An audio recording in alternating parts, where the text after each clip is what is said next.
বাঙালি জাতির পিতা, স্বাধীন বাংলাদেশ রাষ্ট্রের স্থপতি বঙ্গবন্ধু শেখ মুজিবুর রহমানকে সেই ৭১-এর মহান মুক্তিযুদ্ধের পরাজিত শক্তি, দেশি বিদেশি সেই শক্তির ষড়যন্ত্রের ধারাবাহিকতায় অত্যন্ত নির্মম নিষ্ঠুরভাবে ৭৫-১৫ আগস্ট হত্যা করা হয়।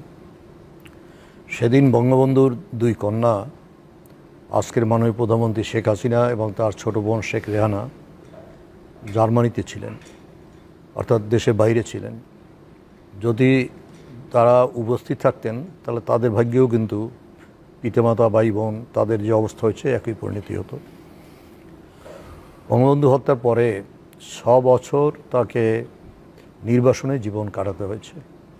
তিনি যখন ১৯৮১ সালের ১৭ই মে দেশে আসলেন, তখন কিন্তু দিল্লিতে নির্বাসিত জীবনযাপন করছিলেন।